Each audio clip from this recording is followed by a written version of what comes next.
Welcome to Peculiar Happenings. I'm Shelby, And I'm Lee.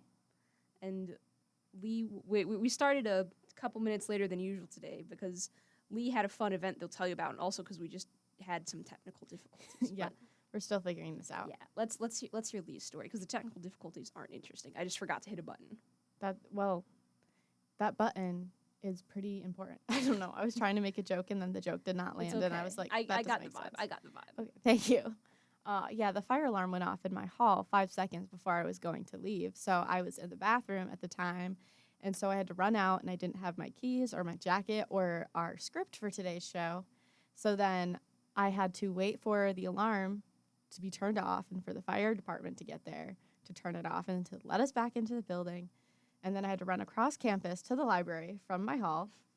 But I got here, and You that's did. all that matters. You did, and we're not that much later than usual. This is No. I think we started like right now at 8:07 the first time we did this. Mhm. So we're doing better than that.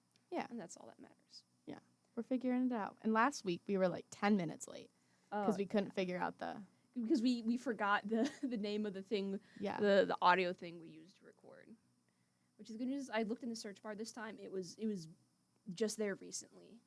I forget what it's Nice. called, but I forget what it's called again. It's Adobe something. But it was right but there. So it's we- okay. We got it. Yeah. And it's going now. We're It's so good at recording. this. We totally know what we're doing. We're totally professionals. Oh yeah, we would kill it on like NPR. Oh yeah, we would. yeah. We'd be the best radio hosts ever. Oh yeah. Oh yeah.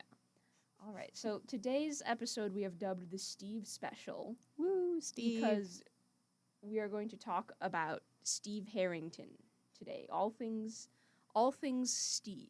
all things Steve the Hair Harrington, if you will. Steve the Hair Harrington. Yeah, exactly. He's my favorite character, I think. He is if- one of my favorite characters too. I feel like he's one of my favorites. I don't know if I could call him my favorite because I don't think any of them is above any necessarily in that sense. But Steve is love of my life. I love him. He's just such an incredible character.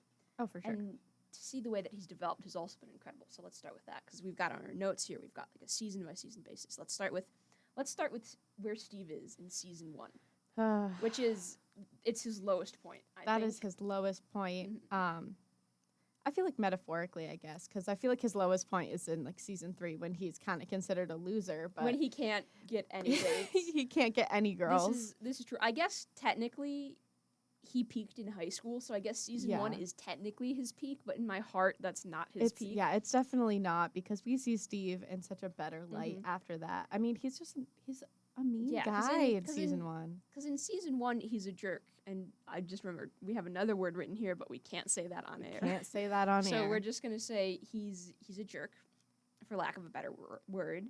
He's kind Yeah. of... How would you describe him, Lee? Because I know how I would describe him. Would you describe him in a way of a word you can't use?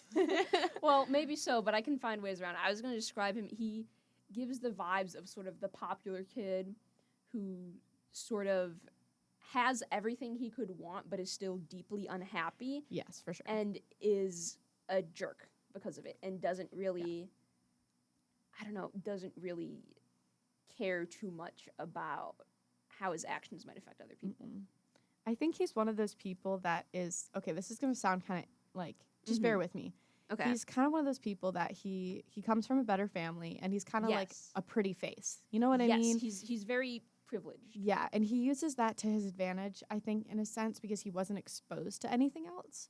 And so throughout his whole life, he just kind of uses people because that's maybe what his parents do. And like we've talked Yes. about, you don't see his parents throughout the entirety of the series. We don't know who his parents are. And so he just kind of was, I mean, I think a version of his parents, especially in season 1. And he's not a good guy. He's a player. He's definitely gotten around. Yeah. All the girls want him. Yeah.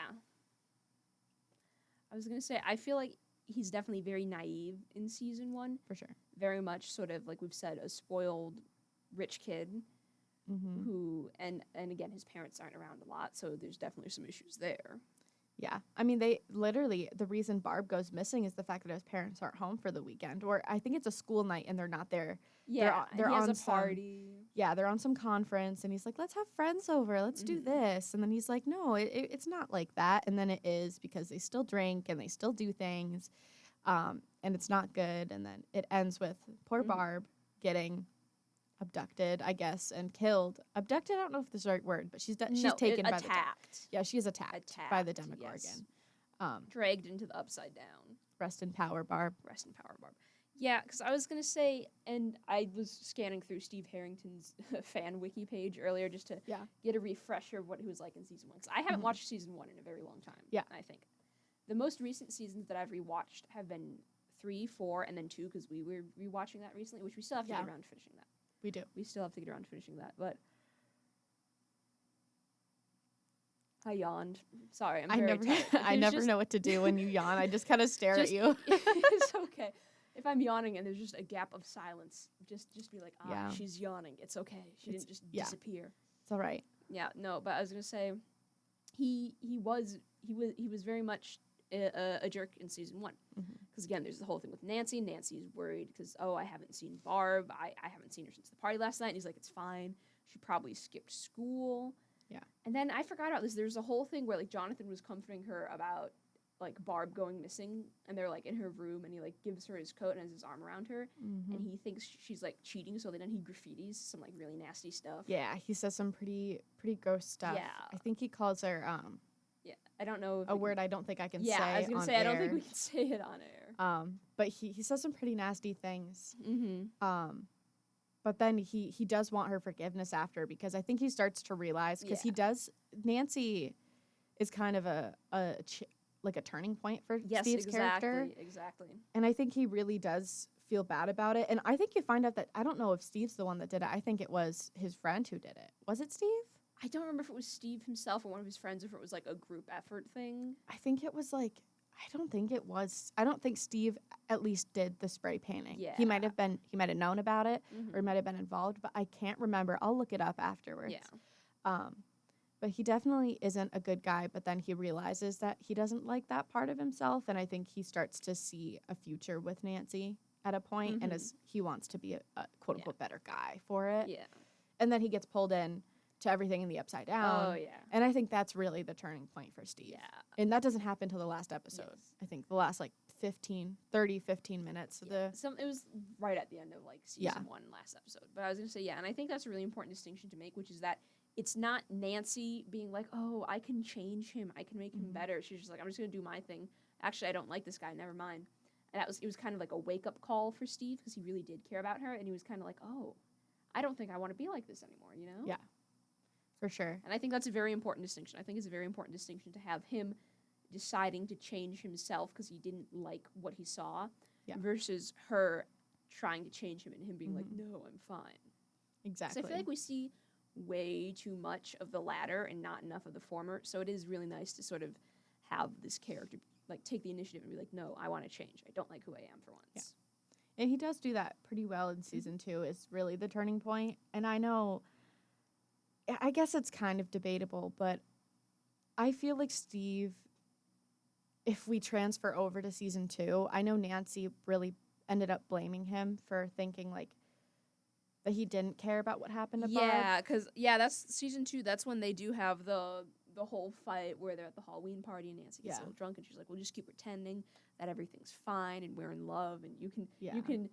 Do you know that one clip from The Simpsons where it's like Mm-mm. you can pinpoint the exact moment his heart breaks into Oh, two. yeah. Yeah, Yeah. I've seen that meme. And it That's breaks me. That's basically the fight at the Halloween party. That really is the fight. And Mhm. I feel bad for him because I don't think he was ever, at least in season 2, in season 1 he slightly did. I don't think he was trying to dismiss her feelings. I think he No. was just saying, hey, this is some really crazy stuff that's going on. I And we think- don't well, know what this is. He didn't know this. He didn't know the severity of it. Yeah. He didn't know Barb like Nancy did. So Mm-mm. obviously Nancy knows that Barb isn't one to like just skip school and not say anything. Yeah. So she's worried. He doesn't know that. I Mm-hmm. get the feeling that maybe he and his friends might just skip school a lot just for funsies. Yeah. So he's just like, oh, it's probably fine. And maybe there was a bit of like willful ignorance there where it's like, I don't care about Barb. I just care about you because you're pretty and I like you. Yeah, You know? definitely. I think that's how you can summarize his character from season 1. I think that really is how he was as a person. And I think in season 2 he does a little bit of that at the beginning, but it's more of, hey, this terrible thing happened, but we still need to live our lives because we still do have to go to school every day. And these people don't know what happened. And we can't just tell our teachers that, hey, this thing from another dimension came over and killed my best friend and I'm emotionally depressed because of it. You know, that's just not how it works. I mean, by this point, people know that Barb is missing and that something has happened at least. Yeah. So, I mean, there's people sort of understand why Nancy would be so upset over this. Yeah. But I also feel like they go about coping with it 2 very different ways, which is Nancy sort of like I don't want to say can't get over it because I don't want to say that she should have just been able to get over the strange, horrific death of her best friend. But Nancy sort of fixates on it. She kind of obsesses over it and is like, well, what the heck am I supposed to do? Where Steve's method of coping is to just be like, all right, let's just try to move on, pretend everything's normal, and maybe things will be okay. Yeah.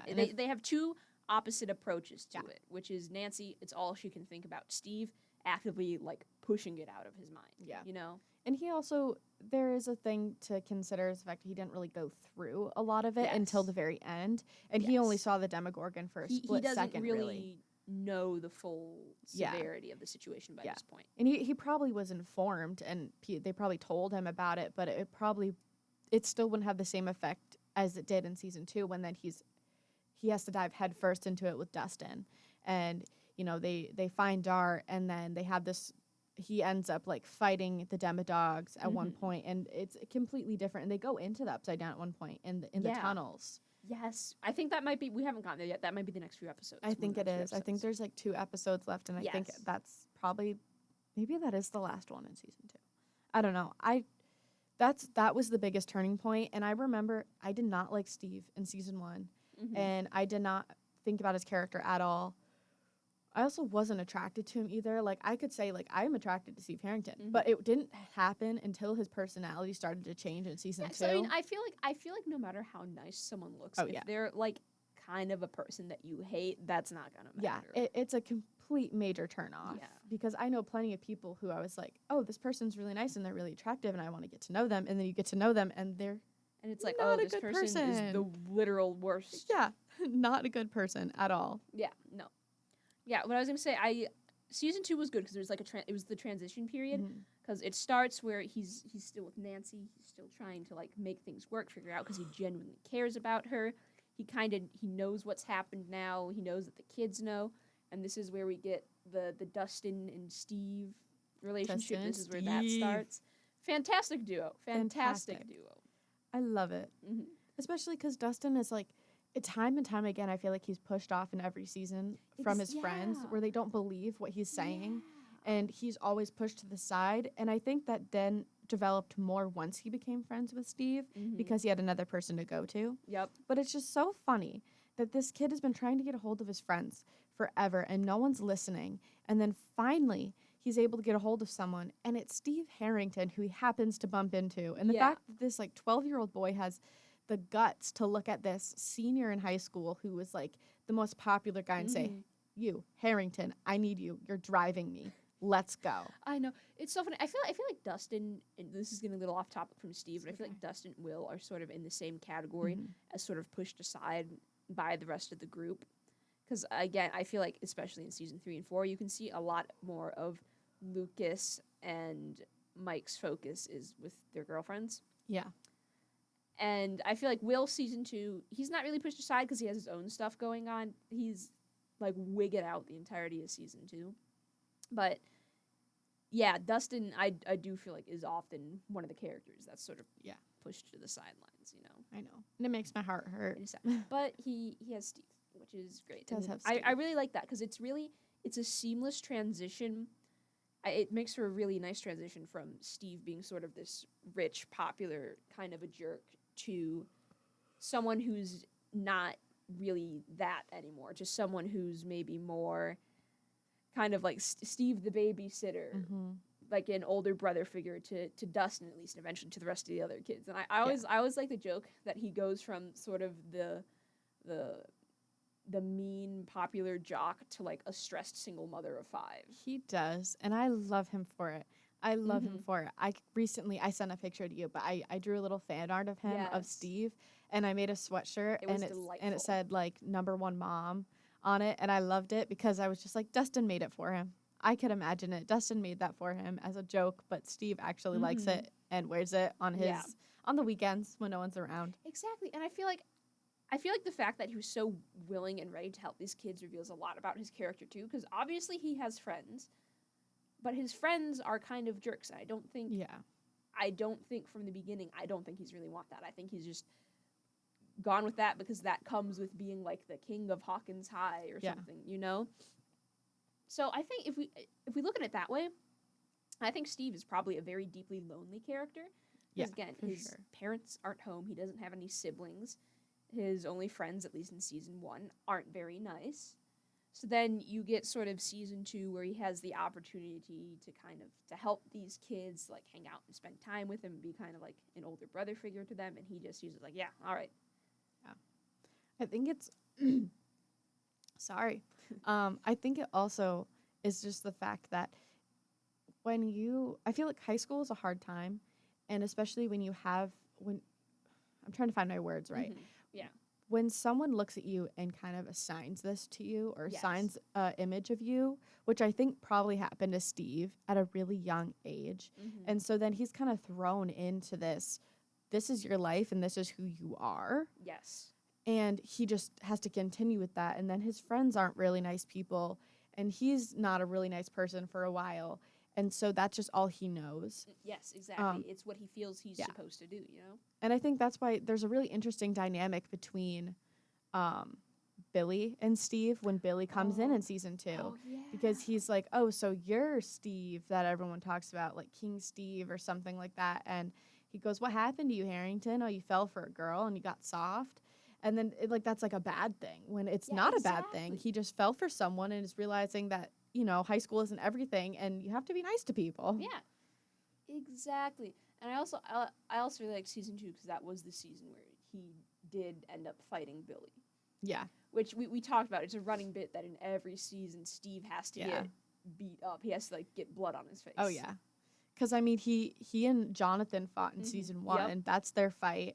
And then he is kind of busted up from that. And then Billy and him. And then the Russians. Mm-hmm. And then season 4 he gets the Demobats, right? The Demobats. Yeah. Which I really hope he has scars in the later season, but I don't know if we'll see it. But I think that'd be really cool to see the leftover scars on his I still think we're getting a little off topic. We'll have to have a whole episode about theories and stuff. For sure. I still think it would be cool if he got maybe some sort of weird ability or something weird going on from that. Because I mean, we've seen before if you're sort of bit or attacked by like a creature from the upside down, it usually doesn't go well. There's usually some weird stuff going on. Usually some mostly probably painful or maybe lethal stuff going on. Possession type of things. Oh yeah. Will. That was another thing about season 2 I loved. We had our season 2 episode last week, so I won't talk about it again. I won't beat the dead horse. But yeah, I don't know. Season 2 was it was a really good transition moment. That's where we begin to see the transition away from the King of Hawkins to just Steve Harrington. Yeah, exactly. Because he's also a senior. He's graduating. This life isn't necessarily going to be his life anymore. And like you said earlier, it's like he kind of peaked in high school because he's starting to realize that there's life beyond high school. Yep. And that when you're in that world, just because you have a pretty face doesn't always mean that you're getting everything handed to you. Exactly. It's where he's starting to realize that pretty soon there's going to be things more important than being like the most popular guy at Hawkins High. Exactly. His worldview is broadening. Yeah, because soon no one's going to remember him. He's going to graduate, and he's not going to be the guy anymore. Oh yeah, and I feel like that's a big part of his character is his lack of foresight, at least in season 1 and season 2, because he didn't think about a life outside of high school. I can't remember if he applied to colleges or not. I think I read on his wiki he hinged his future on working for his dad's company, but that didn't work out because I think he ended up getting in trouble with his parents for some reason. Yeah, I think I remember that because when Nancy and him are still together, Mhm. beginning of season 2, I think they're in the car together, Yeah. and I think she's reading an essay. Yes, and she's then- like reading an yeah. essay, and she's like, "When is this due?" And he's like, "Tomorrow." And she's like, "Okay." Yeah, and then he's kind of like, I know it's not good. I'm not going to get into college. And then he says, I think he does say something along the lines of, I'll just work for my dad. Yeah.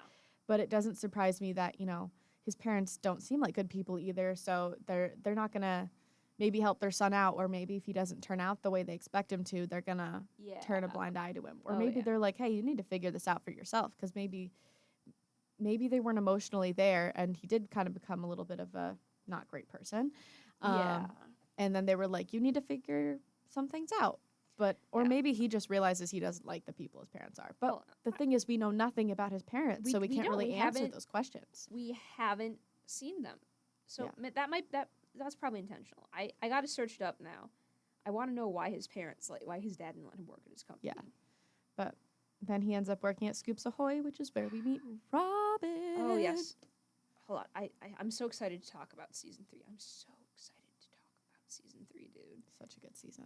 I'm trying to get to the bottom of this first one. That's I okay. swear I saw something on the wiki. The mystery of Steve's parents. Yeah. I mean, we know they live in a good house. We know his dad has a company, Mm-hmm. and that's all we know. We know they have a pool. That's really the major factor about their house that I can remember. Poor guy. I'm just gonna search. See if I can think of something to talk about.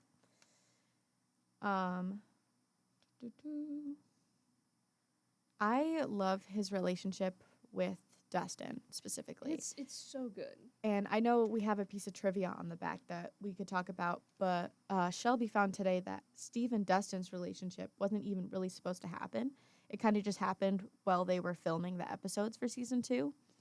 And I love that it did, only Mhm. because my favorite part of season 2, or one of my favorite parts of season 2, is the ending at the dance. When Yes. Steve drops Dustin off, and then Like Dustin, a proud mother. like a proud mom, and he did his hair like Steve told him to. That was so cute. And then I think I cried the first time I watched it, to be completely honest, because none of the girls wanted to dance with him, and poor guy was trying to be so confident, and then all his friends had people to dance with.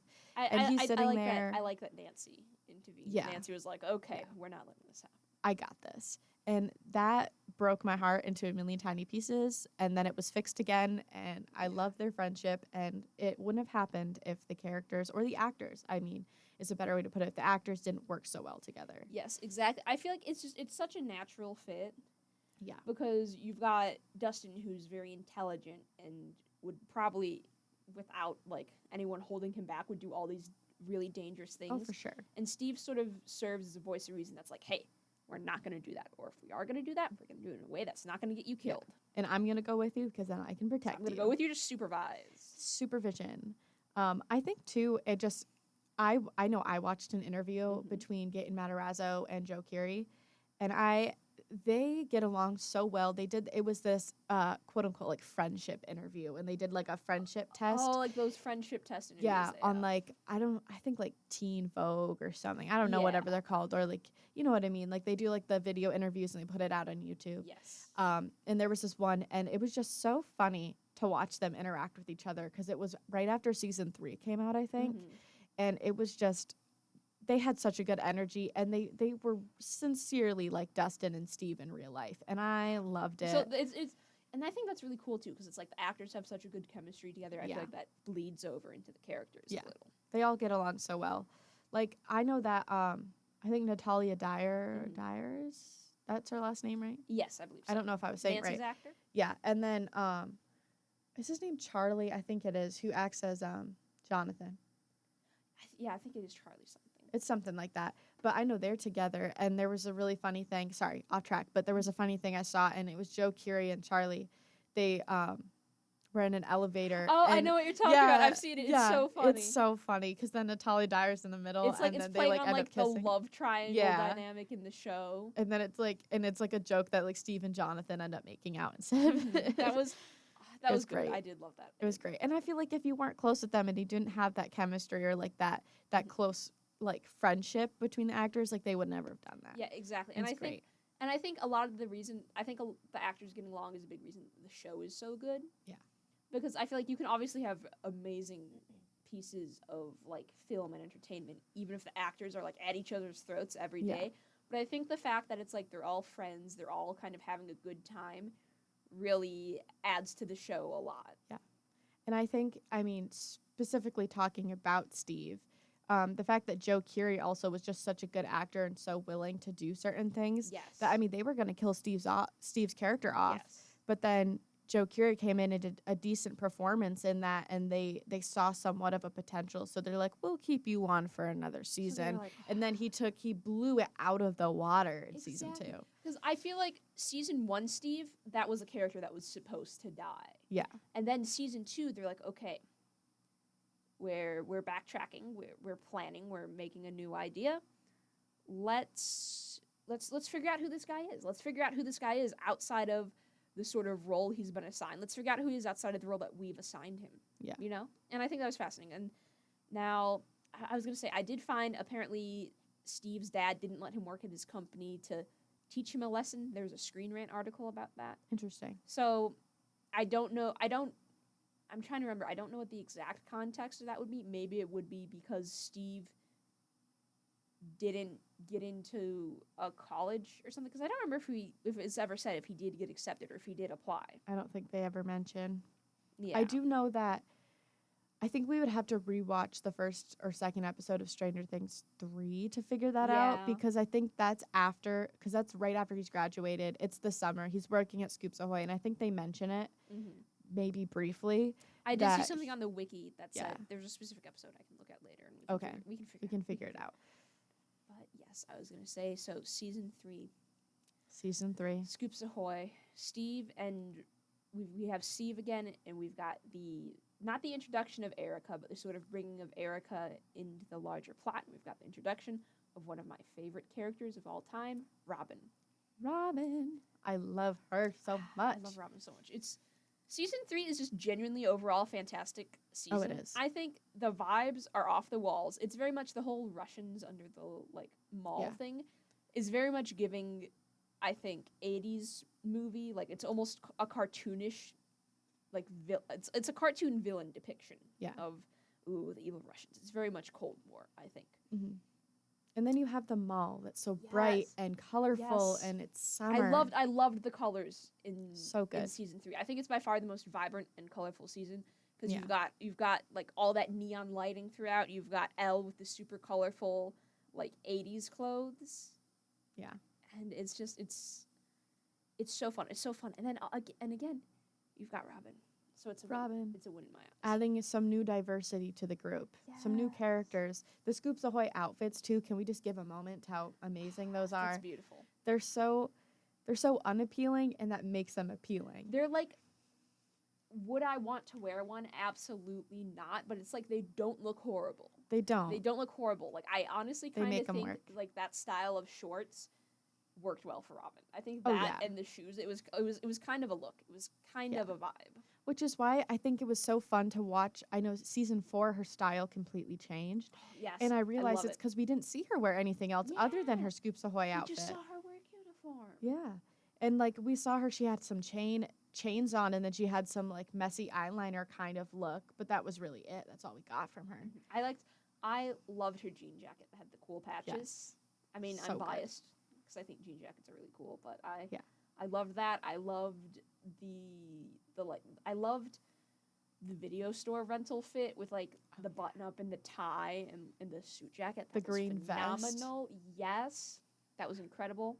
I also love that Steve and Robin go specifically to work somewhere where they can still work together. Yes. I love that. They were like, we it's so can't work nice. anywhere else. We're two stray They're a cats that need to be package adopted deal. together. They're a package deal. They are. 2 peas in a pod. But I feel like season 2, we start to see a better side of Steve, and I think For sure. season 3 really cements that. And because, I really wanted to talk about the scene where Robin comes out to Steve, Yes. because An the iconic scene. whole time I was watching, I was dreading the inevitable romance between them. I was like, oh God, Robin is such a cool character, and I also really like Steve, but I don't feel that a romantic relationship is good for them. And it's also just because on screen I'm very tired of seeing characters of the opposite gender, and that immediately equals, oh, they have to have romantic interest in each other. Exactly. And they have such a good friendship. They have such a good friendship. And I mean, the only reason Steve is even interested in Robin is because Dustin says, hey, Robin's really cool. You should like her. Yeah. And then he's like, well, she's not, I don't know. She's cool, but she's not cool. But Steve is also still going through that, cool guy thing. Like, I need to be the cool one. Yep. And then he sees Robin, and he gets close with Robin because he kind of goes through this traumatic experience. And I think he thinks he likes her, but it's really because Steve has probably never had a friendship with a girl that is just platonic. Absolutely not. And I was going to say, too, I think Steve very much had a particular type of girl he liked, and he might have been like, oh, because in his mind, he was like, oh, I can't. I'm the popular guy. I can only like the kind of cool, the normal girls. I can't like this weird girl. So I think that's the first time he was like, huh, maybe I could. Yeah. But I cannot tell you the relief I felt. Oh yeah. The joy I felt when it was revealed that Robin was they were not in fact going to have a romance because Robin was gay. Exactly. I don't think I was expecting it like at all. No. But it was not an unwelcome like surprise. I was like, "Oh my God. This is fantastic." Yeah. Because I feel like it would have been so easy for them to not do that. And I think originally they weren't going to. It was Maya Hawke, her actress, who brought up that idea. I think they originally were going to have romance, which shout out to Maya Hawke for helping us dodge that bullet. Whew. Thank God. Oof. I love them. And I specifically love that not only was it the fact that, hey, I don't want to be with you because I don't like you that way. It's like, no, this character is a lesbian. Yes. And not only is she a lesbian, but she's a lesbian in the 80s. Yes. And in a show where, you have diversity in characters, but not the most diversity. And again, it also is a small Midwestern American town in the 80s. And then you get this, and it was just done so beautifully. I know, that whole scene was so good. And Steve's reaction was so wholesome. Yes. And he just immediately turned and just like was picking fun at her taste in women. Exactly. Like it was, I really loved how it was handled because like I was saying, it would have been so easy for them to not do that. It would have been so easy for them to make Steve have a bad reaction or be homophobic or something, or to have been like weirded out by it or been like, oh, what? That's really weird. But instead, you can see he kind of takes a moment. He processes it, and then he immediately has a reaction which normalizes it to an extent that I don't think Robin might have had ever. No. Because we don't know. We don't know who else she's out to. We don't know if she's out to anyone else literally at all. Yeah.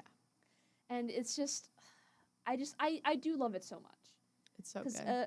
Because again, he had such a normal reaction to it. He reacted the same way he would have reacted to her saying, "Oh, I had a crush. I don't like you. I have a crush on this guy." You know? Yeah. It was like, "Oh, really? That guy? I think you could do better. Yeah. That person's not that great." Yeah. And I love that he also too for a split second didn't know what she was talking about, and I think I like that. You could see the loading turning. symbol over his head. Exactly. It's like that meme where someone says something really stupid and then the loading symbol appears and they're like, huh? You could see him doing the math in his head. He's like, what? Like, what is going on here? Because he even says, but Tammy's a girl. And then she goes, and she's Steve. Like, Steve. And he's like, oh my God. What? And then he takes it in stride and he goes, well, she's not a good singer. You like Tammy? He's like, really? Tammy of all people? Like, why wouldn't you like someone else? I know. I just love it so much. And it was done in, I think, such a way that felt organic. It was done in a way that felt natural. It's done in a way that very much feels right to her character, because I feel like a lot of the time shows, when they try to have some more representation like that, it's not as well executed at this. It's not as well done. It's just kind of thrown in there. Yeah. Where I feel like this is an integral part of Robin's character. It wasn't just thrown in there. Yeah. It wasn't their intention for this to be her character, but Maya Hawke brought it up.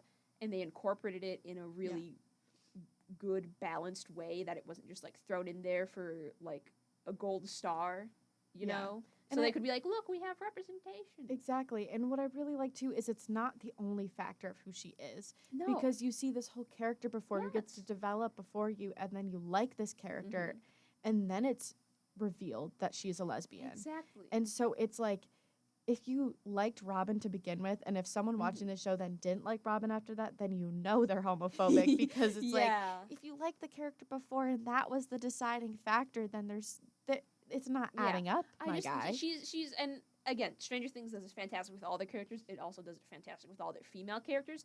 They're not two-dimensional. They're not like one thing or the other. They're all they're I'm looking for the word. They're well-rounded. They're complex. They're in-depth. Yeah, they're not flat characters. They're not, because again, in season 3 we see Robin, very intelligent, good with languages, and then in season 4 they add even more to that. She might be book smart, but she's not very socially smart. Maybe she's not very socially intelligent from time to time. Very much a character that is ADHD coded. I think that girl is neurodivergent in some way. Oh, for sure. For sure. There's no way she's not. But I was gonna say, and they just I just love how they add more to her. They really do. They did, because I feel like it would have been really easy for them to just stick with what they had in season 3 and be like, oh yeah, she's a lesbian and she's really smart, and that's all there is to her. Yeah. But they develop her even more in season 4. They do. And I'm just like, oh, beautiful. And they just develop Steve's relationship with her more as well. Like the biggest fact that I love about season 4 and their relationship is the fact that he drives her to school every day. Oh, I know. And then you find out that he didn't even know that she didn't have a license. He just assumed that, like, oh, she might have a license, but like, I'm just gonna drive maybe her she anyways. doesn't have a car. Maybe she's gonna spend time with me. Exactly. And he was just like, I'll drive her. And it was just a normalcy in their life. And then he was so surprised to find out that she didn't have a license and couldn't drive. So then why was he driving her this whole time? I know. It's just, it's so wonderful. And I do love their relationship, because, again, it would have been so easy for them to make Steve be like, oh, you don't like me back that way? Well, I have no interest in you as a person now. Yeah, I'm going to move on from you. We don't work at Scoops Ahoy anymore? No but more. They didn't do that. No. He was like, all right, well, this person doesn't like me the way that I like them, but I still care about them. I still want them in my life, so we'll just become best friends. Yeah, and he might have also realized that he didn't like her that way, because maybe it was more of like, I have to like this person because we're friends. A compulsory thing. Yeah. Yeah. Because, again, that's a big theme in all the seasons. Steve is always looking for a romantic relationship. He doesn't really know who he is outside of a romantic relationship. Exactly. And I think... You go. Sorry, I didn't mean to cut you off. I was just going to finish up the thought saying, and I think season 3 was really important for Steve, because it sort of shows him he can find fulfillment with a person outside of a romantic manner. Yeah. Because he's got a best friend now. He has a best friend. And they can both talk about women they like and bully each other for it. And they can make fun of each other's taste, because Robin is head over heels for a girl that she won't make a move on and is determined not to ever say anything to. Yep. And then Robin will pick on Steve because he has terrible taste in women as well. Yep. And doesn't actually have a chance with any of them. He has no game. He wants. He doesn't know what he wants, and he has no game anymore. None. Because he had a high schooler's game and thought that was how the world was going to work. Which is another point we wanted to bring up in season 4, how they are seemingly trying to push Nancy and Steve back together. I do think it makes sense. All these characters in this show are trauma bonded together. They're super glued together emotionally. And they're going back to what's comfortable. They're going back to what's familiar, because Steve and Nancy, they were together at the very start when things were getting weird. That was maybe, in the recent timeline, that was maybe the normalest Nancy's life had been. Yeah. The most, like, typical teenage experience. I think there's a sense of security and comfort to be found in that. But again, it's realistic. I still don't like it. I still don't like it. Because, again, I think it would be much more fulfilling if Steve was able to figure out who he is outside of romantic relationships, to sort of take a second, slow down, figure out what he really wants, you know? Get his life together. Yeah. Because he's definitely, he's struggling in that sense. He's kind of aimless, I think, at the moment. He really is. And I think, too, I just had a thought while you were talking about it. I think maybe a reason they're trying to do it is the fact that season 4 is the second to last season. Yes. they're coming out with season 5. They initially only wanted 4, but they're coming out with a 5th because they couldn't answer all the questions they wanted to through 4 seasons. And I know they're really trying to make everything come full circle. And I think their relationship partly, and having them have that moment of talking about it again and Steve kind of being like, no, I still care for you and I could imagine a life with you, is I think that's also a way for him to move on. And it's a way for Nancy to maybe start seeing, hey, I need to find myself as well, because Nancy's a character that's such a strong, independent character on she's her own. always going. She always is. And I think there's a really big factor for the two of them, considering I don't think either of them are good for each other or for a relationship at all right now. Yeah, I think I'd like to see the show end with them both single. Exactly. Yes. I think, I don't know how realistic that would be, but I think that would absolutely be what's best for them. Yeah. Because again, in season 4, there is the discussion where it's like they're incompatible. They have different ideas what they want for their future. Because Steve's talking about how he wants like a bunch of little kids and a nice house and a wife or something, and Nancy's like, that many kids, that sounds like a nightmare. You know? Like I do not want that. Nancy wants to go write her own columns for a big magazine. Yeah, I was gonna say, I feel like Nancy is gonna be like a career lady. Oh, she's gonna be killing it at a newspaper. Which somewhere. would be very silly to think about. They're like the opposite, where, say, hypothetically, I'm not saying they'd be good together, but, you know, if they were to, like, end up together, Nancy would be the one going out working, and then Steve would be home with the kids. He'd be the mom, like the quote-unquote mom at the house, considering, I mean, in the 80s, it was always the stay-at-home mom. And so that would be interesting, but I don't think they're going to do it that way. Yeah. No. I don't know if I can't tell if Jonathan and Nancy will end up together. Me neither, because I think, again, they do care about each other. They do like each other. But again, we've got that aspect of trauma that's really holding them together. And I think the trauma bonding can only hold a relationship together so much. And they really have to work for each other if they want a relationship. Yeah, because Nancy is she in college in season 4? I think she's a senior in high school. She's a senior in high school. Yeah, because I forgot. That's the reason they're apart, because the Byers moved away. Yeah. So they're long distance. And they're thinking about going to the same college together. Oh, that's never a good plan. That's never. I was gonna say, listen, no matter how much you think things might work out for you and someone in high school, don't go to the same college. No. Because I mean, it's hard though, right? Because long distance is hard. It is. But you also don't want to go to the same college, because if things don't work out, then you've both tied your future together for the next 4 years to the same spot. Which if things ended really badly, ooh, that would suck. It's really awkward. That would be bad.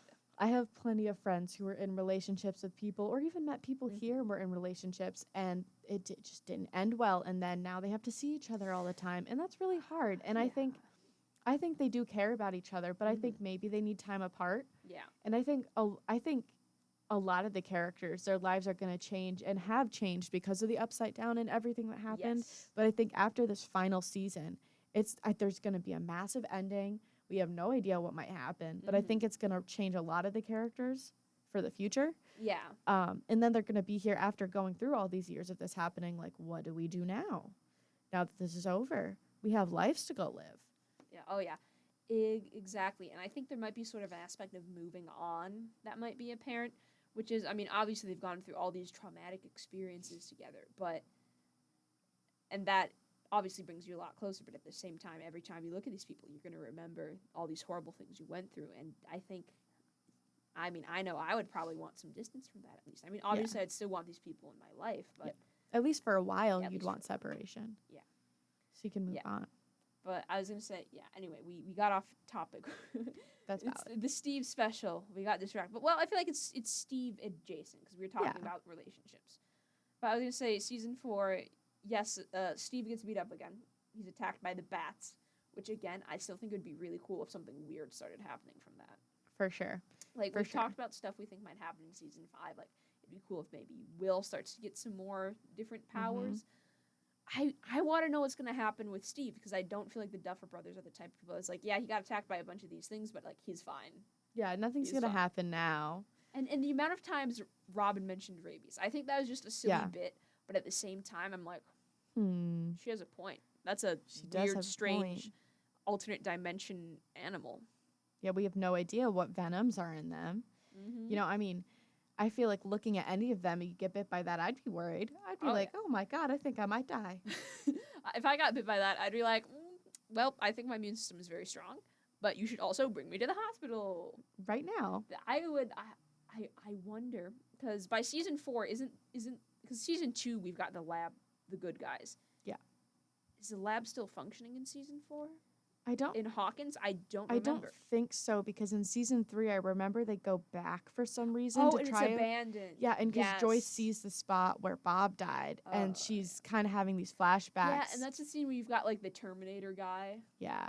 Yes, Oh okay. yeah, because they're chasing him and they're trying to kill Yeah. them. Oh my gosh. Yeah, You just 'cause I was- unleashed that in my brain. That's you mentioning that. That's what that just reminded me of. But I was gonna say, yeah, because I feel like that would have been my first instinct. I would have been like, oh, something weird just happened to my friend. You gotta help him. Because I mean, obviously you can't take him to a normal hospital. But my question is, with the lab gone, the only resource that might be able to help them, what are they gonna do? You want to know what my bet is? They just took Steve back somewhere, like, washed it out with soap and water. Put He some went Neosporin on it, put some bandages. Maybe not even that. Maybe they just slapped some bandages on it and gave him an ice pack and a Tylenol and called it a day. He was like, all right, guys, I'm going to go rinse off. Just rinses off, puts on a pair of pajamas, and goes to bed. All right, All it's he like, oh my does. god, oh my god, Steve, that looks really bad. You're bleeding a lot. He's like, I'll just sleep it off. Sleep it off. I'll just sleep it I'll off. wake up and it'll be fine. All healed. Look at that. I'll put a bunch of bandages on that. it. I mean, Yeah. the thing is, he looks fine at the end when they're in in the end of season 4 when they're donating clothes, making food. He looks fine, but you're like, he was bleeding really badly. Right? How is he just You know fine? what I wonder? What it'll be? It's not a Deus Ex Machina. That's something else. I wonder if it'll be a Chekhov's gun. What's that? A Chekhov's gun is the theory in like media where if you introduced a gun in Act 1 of the play, you have to have fired it by Act 3. Don't have anything happen for no reason. Everything has to have a reason. Everything valid. has to have some sort of significance, Okay. right? So the Chekhov's gun of Steve being bit by these and attacked by these, well, it obviously fulfills him getting attacked in every season, him getting beat up. But I also wonder if something weird is going to happen to him now. If there's going to Very be any true. sort of bad after effects. That's very true. Because And you know how we talked about the theories with Eddie of people being like, well, what if he comes back to life? Maybe it's not Eddie. Maybe Steve is the one that has the weird connections with it instead of Eddie coming back to life. It's more like a connection that Steve has. Because Eddie died. He died. Because that's the rules of Stranger Things. You see a character die on screen, they're a goner. They're gone. And they're a goner. That was the workaround which Brenner survived. Which I think that's a good thing to establish. Yeah. I think just so you don't have people going crazy insane over every little thing, like they have to survive. They have to because of this and this and this. Yeah. So who knows? Maybe we have more Steve involvement of, a character that's affecting. Like how Will in season 2 was kind of the focus of the season. I think we're going to have a lot of groups, though. There's going to be so many different groups. I mean, season 3 was already pretty fragmented because you had Will, Argyle, Jonathan, Mike, and Elle over in California, was it? They were like in California, but they were driving all around. They ended up in Utah at some point. They definitely They're doing the Great American West road trip. Yeah. You had Joyce, Murray, and Hopper in Russia eventually, and then you had everyone else in Hawkins. Yeah. And then even then in Hawkins, some of the people I feel like were kind of split up at times. They branched off. They did. Then some of them ended up in the Upside Down and everything, and that was crazy enough as it was. But I think season 5 is going to be a whirlwind, and I can't wait to see where like Steve's character is going to go or any of the characters. I'm very excited to see what happens. I'm very excited to see what exactly the sort of things that happen with Vecna and like the cracking open of the earth means for Hawkins. Yeah. I know that I heard rumors that the Duffer Brothers pitched their season 5 ideas to Netflix. Okay. And it made some of the Netflix officials cry. Oh. Yeah. In just a pitch. They didn't even film anything yet. Oh, that's interesting. Yeah. That's interesting. And I do know they did post, I think it was on a story. I don't think it was on their official Instagram, but I do follow their official Instagram. I think it was on a story. They posted a big whiteboard that was like a storyboard of every episode, and it was completely full, and it was color coded for the different groups, but it was like blurred out, so you couldn't really read the writing. So it was kind of like, oh, we have it all mapped out and we know what we're doing for it, but you don't get to know for the next like 2 years until it comes out. No, yeah, I am. I genuinely think that's gonna be really fascinating. And Yeah. again, I wonder how they're gonna end these character stories because I think, well, 'cause season 4, that is the biggest like view of the world of Stranger Things we see because Yeah. they go outside of Hawkins for the first time, save for season 2 when Elle goes to like Chicago or something. Wasn't Mhm. it? I think it was Chicago. Don't quote me on that. I think it was. I think it was. Because other than that, it's all in Hawkins. But season 4, we've got people on the West Coast now. We've got Joyce Hopper and Murray going international, going Yeah, to Russia. Soviet Russia. Yeah. And then of course you've got the gang back in Hawkins. But I don't know. Exactly. It's just gonna be interesting. Steve is just such a fascinating character. He is. I absolutely love Steve with all my heart.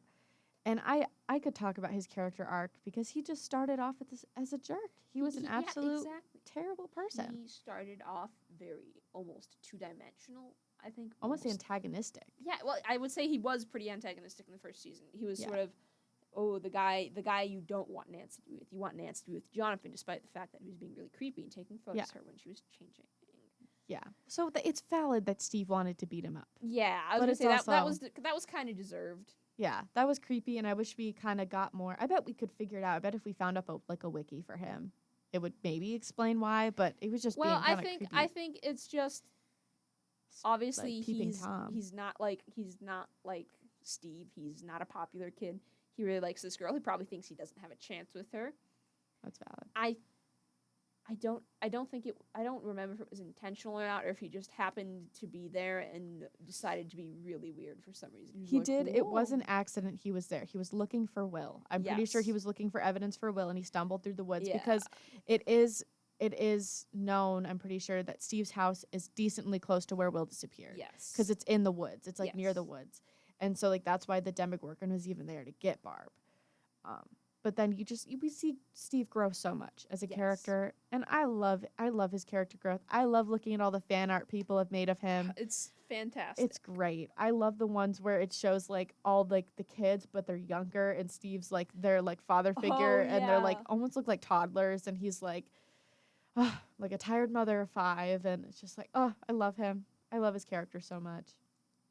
Those are so fun. And again, I really do. I love how they handled him and Robin's friendship in season 3.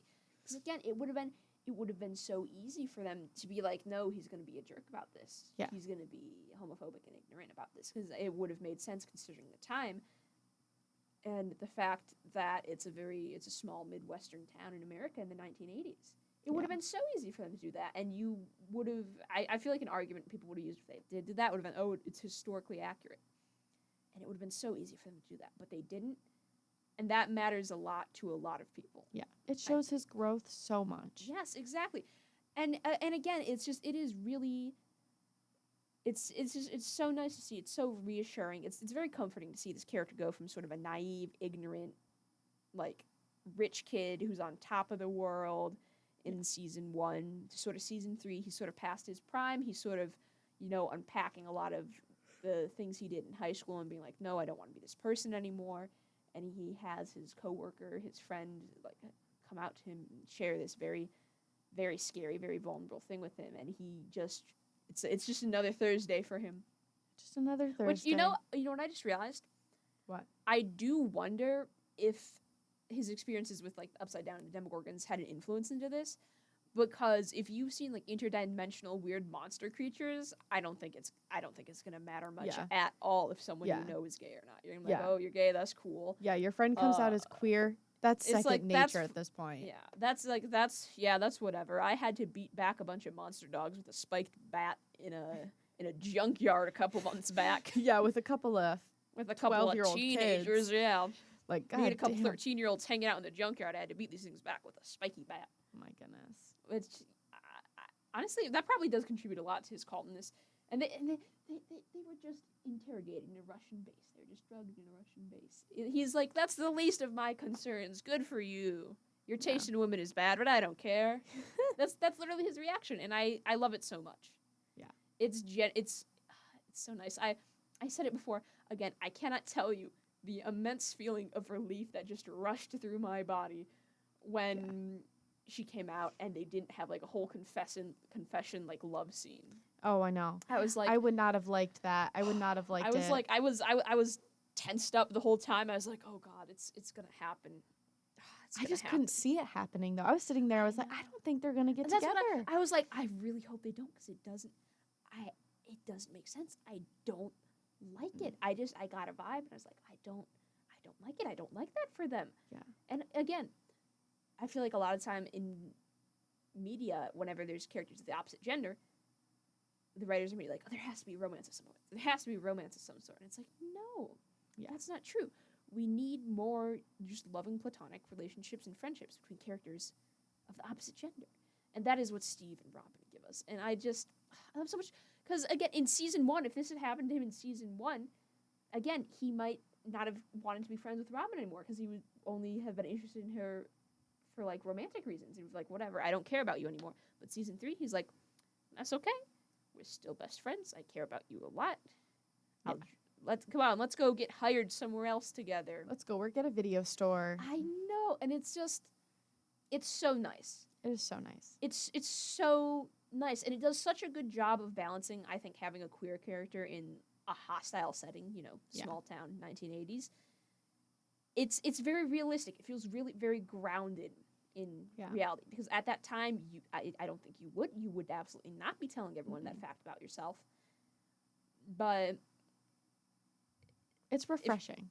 It's refreshing, because it's really realistically done. It's not like it is realistically done. Like, you could see it actually happening, because it's not like she's going and telling everyone about this. She probably only tells Steve about this because she'd just been drugged with like truth serum or something. Yeah. Steve might be the only person she's ever told this. Yeah. And that his reaction makes it 10 times better, because she is not being like chastised for this, and she's not being kicked out, or she's not being sworn out, or she's not slurs. being like abandoned. She's not. And it is just so nice, because it's done in such, like I said, it's such a realistic way, and it is so nice to see, because it feels so grounded in reality too. Like, has she told like everyone she knows? No, absolutely not. It's only this one guy that knows, and even then, she probably didn't even mean to do it. But I think that the fact that she did is very important, because I think it is very important to have this kind of representation in media. Yeah, it is. And it would have been, I imagine it must have been hard for them to figure out a way that they could have this happen, because again, realistically, you're not going to be telling anyone that. Exactly. But I feel like there's at least some level of trust she had with Steve. It was absolutely a lot of the drugs too. For sure. But they were a bit loopy. They were a little silly. They were being a little silly. But I don't know. Yeah, that's probably one of my favorite scenes in Stranger Things, and one of my favorite scenes in recent TV and movie in a long time, because it's so nice to see. You said it's so refreshing, and I think it's very refreshing. It really is. I might have to go watch that scene right now afterwards. I'll pull it up on YouTube.